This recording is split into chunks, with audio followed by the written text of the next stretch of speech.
সূর্যোদয় চোখ ধরে মেয়েটা ঠান্ডা করছিল, আজ কিন্তু হাসি আর আনন্দে ভরে উঠেছে। বৌদি, তুমি তো এবারে লক্ষ্মীপুর দিলাম বৌদি। তবে হে বৌদি, ওই সিন্ধু ঘরের চাবিটা কিন্তু ভালো করে আসলে গিয়ে বেঁধে দিল, যেন খুলে পড়ে না যায়। ও হ্যাঁ, এটা তোমার জন্য। হে বৌদি দেখো, দাঁড়িয়ে আছে। এই দাদা, দাদা তুই কি ভেবেছিস তোর জন্য আমি নিয়ে আর এনেছিল আজকের দিনে আমার সেরা উপহার।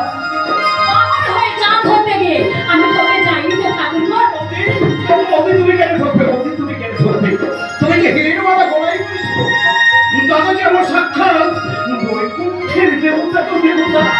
তবে কি জানো বৌদি, বহু জন্ম তপস্যা পূর্ণ করে এমন স্বামী রত্ন ভাতকে ঢোকে।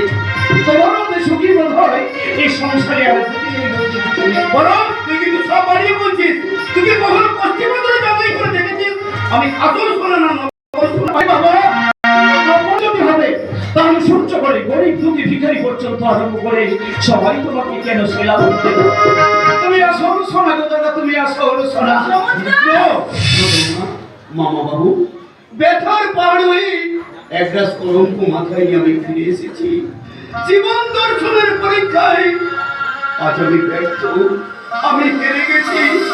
জীবনের স্বপ্ন আমার